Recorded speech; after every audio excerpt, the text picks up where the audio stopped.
We grow up being told to chase success like it's some kind of finish line. A better job, a bigger house, more money, more recognition, more everything. And the faster we run toward it, the more it seems to move further away. But Krishnamurti challenges this entire way of living. He says that the people who refuse to chase success are often the ones who end up living the most successful lives, not because they gave up, but because they stopped running in circles created by society's expectations. Think about how most people define success. A checklist, a title, a certain lifestyle that looks good to others. But when you talk to people who have achieved all of it, many will quietly admit they still feel empty, restless, unsatisfied. It's almost like success, when chased, becomes a trap, a moving target that shifts every time you get close. And Krishnamurti understood why. Because when you pursue success with effort, fear, and comparison, you're no longer living. You're competing. You're measuring yourself against a standard that was never yours in the first place. Imagine waking up every day with a subconscious scoreboard in your mind, comparing where you stand, how far you've come, how far you still need to go. It's exhausting. It drains the joy out of life. It makes every moment feel like a test you could fail. But what if success isn't something out there waiting to be reached? What if success is something that grows naturally when you're no longer obsessed with becoming someone? Krishnamurti believed that real success comes from clarity, from awareness, from a mind that is not chasing, not comparing, not competing. A mind that is alive in the present, not controlled by future fantasies.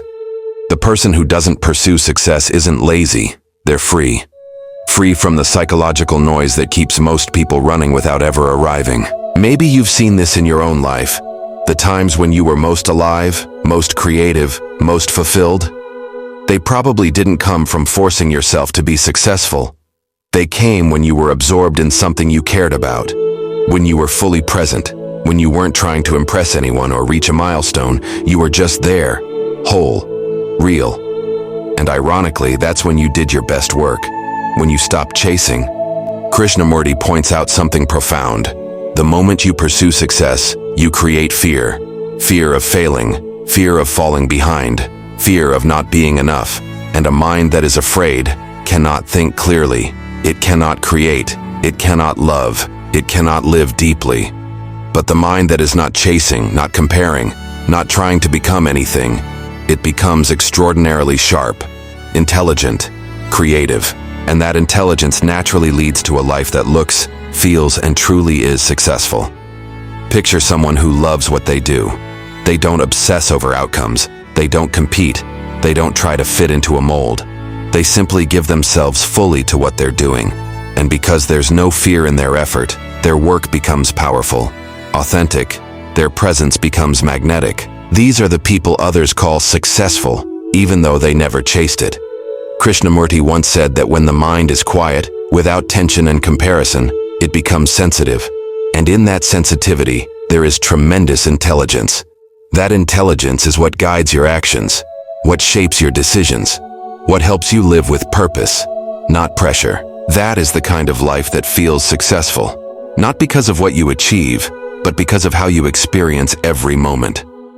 Imagine living in a way where your value isn't determined by what you accomplish, where you wake up without the weight of proving yourself, where success is measured not by external rewards but by inner alignment, by peace, by clarity, by the ability to move through life without the constant burden of be more and do more.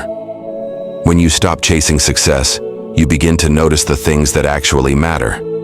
Your relationships deepen, your work becomes more meaningful, your choices become more intentional. Success stops being an image you're trying to maintain and becomes a natural byproduct of living honestly. The truth is, chasing success keeps you trapped in the future, but living truthfully keeps you grounded in the present. And the present is the only place where real growth happens. The only place where creativity flows. The only place where you can fully engage with life. So when Krishnamurti says the person who doesn't pursue success lives the most successful life, he's pointing to a freedom most people never experience. A freedom from pressure, from comparison, from fear. And in that freedom, something remarkable happens. You become more capable, more alive, more yourself. And that authenticity is what naturally leads to the kind of fulfillment, achievement, and meaning that society keeps telling you to chase. But you don't have to chase it. You just have to stop running. And when you stop running, something inside you becomes calm in a way you probably haven't felt in years. Not the calm that comes from taking a break or going on vacation, but the calm that comes from no longer fighting your own life. A calmness that gives rise to clarity.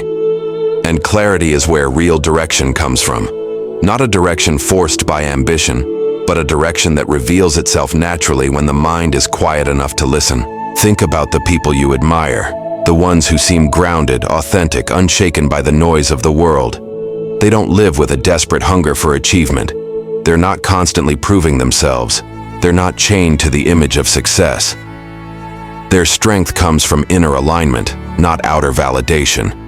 Their success flows from who they are, not from what they chase. Krishnamurti would say that when you stop trying to become something, you finally start being something. And from that being, your real, honest, unfiltered self, your actions become powerful, not because you're aiming for success, but because they come from clarity rather than fear. A clear mind makes better decisions. A clear heart builds better relationships. A clear life moves with intention instead of stress. This is why the person who doesn't pursue success often ends up living the most successful life. They're not clouded by pressure. They're not blinded by comparison. They're not distracted by the endless noise of more, more, more. Their mind is open, fresh, creative, and in that openness, they naturally excel. They contribute in meaningful ways. They inspire without trying. They achieve without chasing. Now imagine living like that yourself. Imagine waking up without the constant feeling that you're behind, without the fear that you haven't done enough. Imagine working on something, not to prove anything, but because it feels right, because it aligns with who you are. Imagine defining success not by what others think, but by the quality of your own attention, presence, and joy. Success stops being a destination and becomes a state of being.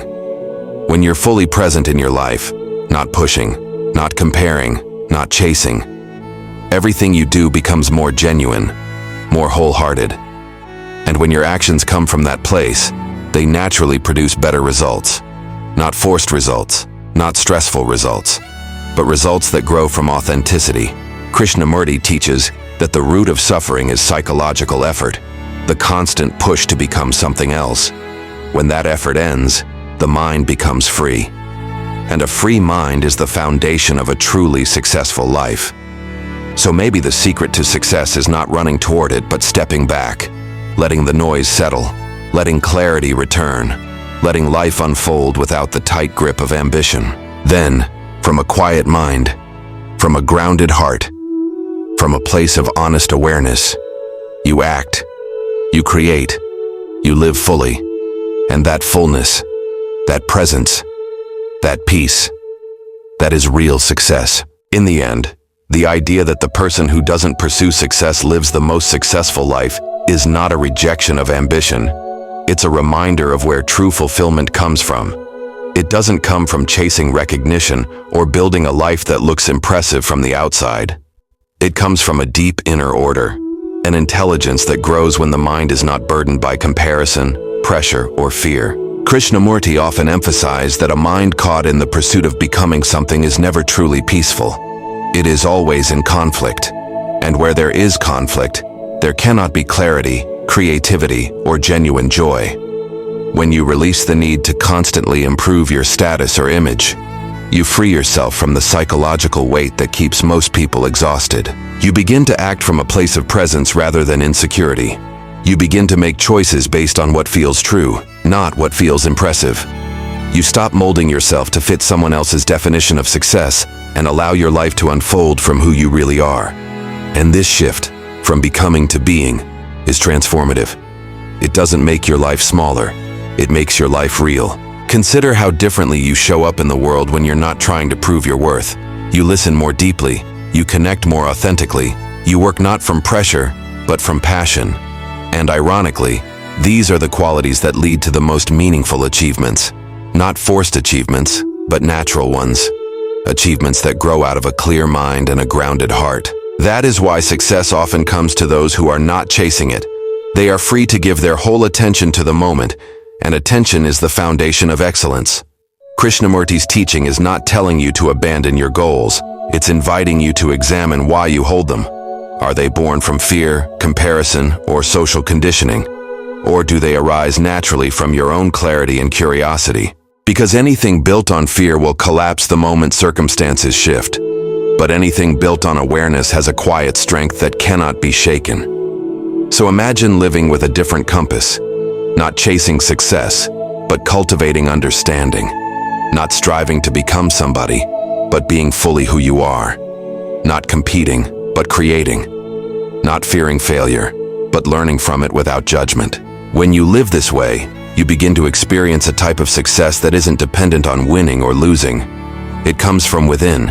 It comes from the quality of your presence, your relationships, your attention, your peace. And here is the deepest irony of all. When you stop chasing the image of a successful life, you finally create space for a meaningful life. A life where your actions are not shaped by fear, where your worth isn't measured by outcomes, and where every moment offers you the chance to live honestly and fully. That is the kind of life people look back on and call truly successful, not because it checked every box, but because it was lived with awareness, freedom, and authenticity. Success isn't something you run toward. It's something you uncover when you stop running.